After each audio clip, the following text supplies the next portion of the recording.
আসসালামু আলাইকুম, সবাই কেমন আছেন? আশা করি সবাই ভালো আছেন। আলহামদুলিল্লাহ, আপনাদের দোয়ায় আমিও অনেক ভালো আছি। নিয়ে আসলাম আপনাদের মাঝে নতুন আরও একটি ভিডিও। আজকে আমি ভিডিওর শুরুটা করব যেভাবে আমার দোকানের প্রথম সকালবেলায় মাল নিয়ে আসলো, যেটা হলো প্রাণ কোম্পানির কিছু পণ্য আমি অর্ডার দিয়েছিলাম, সেটা আমি দেখে বুঝে নিলাম। এই মালগুলো আসার পরে ডেলিভারি ম্যান এসে আমার দোকানে মালগুলো বুঝিয়ে দিয়ে চলে গেছে। পরে আমি ওরা ডাক দিলাম, ভাইয়া আপনি একটু এদিকে আসেন, কী হয়েছে, আমার মালগুলো একটু বুঝিয়ে দিয়ে যান, কোনটা কয় পিস মাল আছে এটা একটু বুঝিয়ে দিয়ে যান। আজকের এই ভিডিওটা করার যেই উদ্দেশ্য আমার, সেটা আমি বলবো যে একটা কোম্পানির লোক যদি কোনো কাজ করে ধরা পড়ে যায়, সে কিভাবে তার জিনিসটা লুকানোর চেষ্টা করে, আমি ভিডিওর মাঝামাঝি এটা দেখাবো। পরে আমি ওনার বললাম, ভাই আপনি নিজের হাতে মালগুলো গুনে বুঝিয়ে দেন।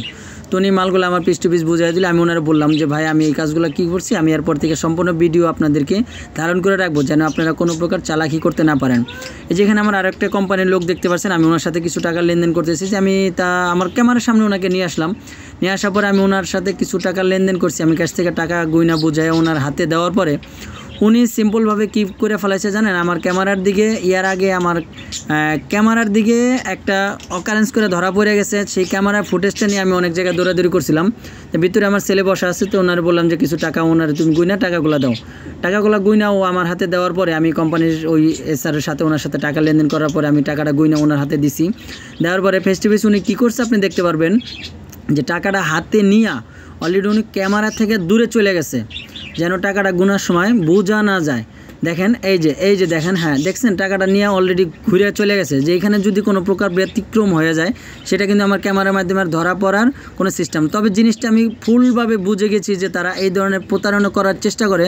যে ক্যামেরায় যেহেতু আমি একবার ভিডিও ফুটেজ দেখানো হয়েছে যে এই জিনিসটা ধরা পড়ছে, পরে আমি কিন্তু ফুলভাবে এখন সতর্ক, ফুল টেক কেয়ার করতেছি যে আমার সাথে এইভাবে যে আমি যেন আমার সাথে পরবর্তীতে এই ব্যবহারগুলো করা না হয়। উনি কিন্তু ক্যামেরা থেকে ঘুরে যায় ভিডিওগুলো করছে, মানে টাকাটা গুন্না বুঝ জানিয়েছে। কিন্তু আমি এইখানে যদি কোনো প্রকার মানে ভুল ত্রুটি কারো হয়ে থাকে, এটা কিন্তু প্রমাণ করার কিন্তু কোনো অপশন নাই। কিন্তু উনি কিন্তু জানে যে আমার দোকানে ক্যামেরা আছে, ক্যামেরা অপশন আছে, কোনো প্রকার ভুল ত্রুটি হলে সেটা ধরা পড়ে।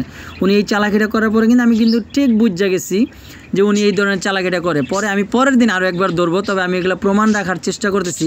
আর কোম্পানির সাথে দোকানদারের যদি কোনো মনমালিত হয়, এটা নিয়ে কোনো ব্যবসা করা যায় না। তবে কোম্পানির সাথে দোকানের সাথে উভয়পক্ষ মিলে ব্যবসা করতে হয়, কারণ উনি আমার সার্ভিস দেবে, আমি ওনাকে সার্ভিস দেবো, উভয়পক্ষ মিলেই আমরা ব্যবসা করব। তবে দোকানদার ভাইদের উদ্দেশ্য বলতেছি, আপনারা যেভাবে যেখান থেকে লেনদেন করেন না কেন, সতর্কভাবে লেনদেন করবেন, কারণ একটা ভুল হয়ে গেলে কিন্তু কোম্পানির কাছ থেকে এইভাবে আপনার প্রমাণটা করা খুব বিষয় হয়ে যায়, একটা টাফ ব্যাপার হয়ে যায়। তারা কখনো প্রশ্রয় দিতে চায় না, কারণ কোম্পানির লোকজনের অনেক ম্যানেজমেন্ট থাকে। তারা উপর লেভেলের লোকগুলো কিন্তু এগুলো জানে না, যারা প্র্যাকটিক্যালের লেনদেনগুলো করে। আর উপর লেভেলে যারা থাকে তাদের সাথে কিন্তু এই প্র্যাকটিক্যাল ফেসগুলো করা হয় না। আমরা বাস্তবে প্রমাণ যেটা করি, এখানে দেখলেন আরও একটা ভাইকে দেখতে পাচ্ছি, ইনি হলেন ইউনিলিভার কোম্পানির একজন এসআর। উনি আসছে, ভাইয়া আপনার কী লাগবে? তো আমি বললাম, ভাইয়া লাগে তো অনেক কিছু, আপনার কাছে কী কী আইটেম আছে? আমি গতকালকে কিছু মালের অর্ডার দিয়েছি। যেই অর্ডারগুলো আমি দিয়েছি, অর্ডার দেওয়ার পরে আমার সম্পূর্ণ আইটেম আসে নাই। তার কাছে আমি বললাম যে ভাই আপনি আজকে যে অর্ডারগুলো নিতে আসছেন, এই সব অর্ডার তো আমি কালকে দিয়ে দিয়েছি। তো উনি বলে যে কী অর্ডার দিয়েছেন? তা আমি দোকানের পণ্যের নামগুলো বললাম যে আমি এই আইটেমগুলো অর্ডার করেছি, কিন্তু মাল কিন্তু আসে না। তো উনি বলে ভাই আমার অর্ডারগুলো ক্যান্সেল হয়ে গেছে, তাই এখন নতুন করে অর্ডার দেন, আমি এই মালগুলো বুঝিয়ে দিব। তাই আমি ওনারে প্রায় আরও 5-6টা আইটেম অর্ডার দিলাম। অর্ডার দেওয়ার পরেও কিন্তু গত 2-3 দিন হয়ে গেছে, এই আইটেমগুলো আসে নাই। বিগত ইউনিলিভার কোম্পানির যেই ডেলিভারি ম্যান এবং এসআর আছে, তারা নিজের মানে সুযোগগুলো ব্যবহার করে। তার আগের 2 দিন আগে এসআর করছে কি, আমার অ্যাপ থেকে একটা অর্ডার করছে 6,500 টাকার। অর্ডার করে উনি আমার দোকানের নামে মালগুলো বের করছে, আমার দোকানের নামের মালগুলো বের করে উনি কিন্তু অন্য জায়গায় সেল করে দিয়েছে। বাট 4 দিন পরে উনি আমার কাছে আসার পরে বললো যে ভাই, আমি বললাম যে ভাই আমার মালগুলো তো আসে নাই। তো উনি বলে যে আসলে কি আমি অসুস্থ ছিলাম, তো মালগুলো আসে না। উনি যে চালাকি করছে এটা কিন্তু আমি বুঝতে পারছি, যে আমার দোকানের নামে যে অর্ডারগুলো করছে এখান থেকে বাস কিছু একটা কমিশন আসছে, সেই কমিশনটা উনি উঠায় নিয়ে বাস মালগুলো আবার রিটার্ন দেখাইছে যে বা অন্য দোকানে বিক্রি করেছে, কিন্তু আমার দোকানে কিন্তু মালগুলো আসে নাই। আমি প্রত্যেকটা দোকানদার ভাইদের উদ্দেশ্যে বলবো, আপনারা যার কাছে যেভাবে অর্ডার দেন না কেন, দেখেন ডেলিভারি ম্যানদের কিন্তু অনেকগুলা তাদের অজুহাত থাকে, অজুহাতের শেষ নেই। আমাদের সরলতার সুযোগ নিয়ে তারা বিভিন্ন কাজকাম করে। আমি এবার প্রস্তুতি নিয়েছি যে আমার দোকানের সাথে যাদের সাথে লেনদেন করা হয়, এই লেনদেনের বিষয়গুলো আমি ভিডিওর মাধ্যমে তুলে ধরবো, যেন সবাই বুঝতে পারে। আসলে আমি অতটা না বুঝলেও প্রত্যেকেই নিজের মেধা নিয়ে ব্যবসায় নামছে। আসলে যাই হোক, যার যত মেধাই আসছে না কেন, তারপরেও অন্যজনের কাছে কিছু শেখা হয়। আমি শিখাইতেছি না, আমি যা সতর্ক করতেছি ভাই আমার সাথে যারা ওরা এইভাবে প্রতারিত করছে, এই প্রতারিতগুলো যেন অন্য কারোর সাথে না হয়। এ নিয়ে আছে প্রাণ কোম্পানির একজন এসার, এই যে আর উনি আছেন সিগারেট কোম্পানির লোক, উনি দুজনই আসছে সকালবেলা করে ওনার সাথে কথাবার্তা বলতেছি, অনেক মালের পণ্যের নাম জিজ্ঞাসা করা হয়, দাম বলা হয়। তো ওনাদের সাথে একটা গ্যাপ আছে, আমি ওনাদের স্লিপটা নিয়ে আমি কথা বলছিলাম যে উনিরা আমাদেরকে যেই স্লিপটা দেয়, স্লিপ একটা কম্পিউটার কপি থাকে, যেই স্লিপটা আমাকে বুঝাইয়া দেওয়ার পরে 2 দিন পরে তার কোনো থাকে না, কালার বা কত টাকা রেট, কত টাকা মূল্য, কত টাকা বিল করা হয়েছে কিছুই থাকে না। বাট আমি বলছি যে ভাই আপনার এই স্লিপটা ঠিকই দিচ্ছেন, আমার হাতে লেখা স্লিপটা দিবেন। আর হাতে লেখা স্লিপটা হলে আমি 1 সপ্তাহ 2 সপ্তাহ পরে ভুল ভ্রান্তি এটা আমি বুঝতে পারবো আমার মালের রেটটা কত টাকা ধরছে, কত টাকা বলা ছিল।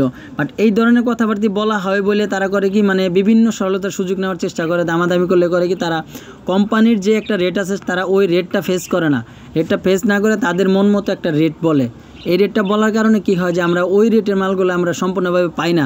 দেখা গেছে একটা মাল কিনা আছে 8 টাকা 40 পয়সা, 8 টাকা 60 পয়সা বলে আমার কাছে 20 পয়সা কমায় নিচ্ছে বা 15 পয়সা কমায় নিচ্ছে, নিয়ে করছে কি দোকানে মালটা সেল করে দিচ্ছে।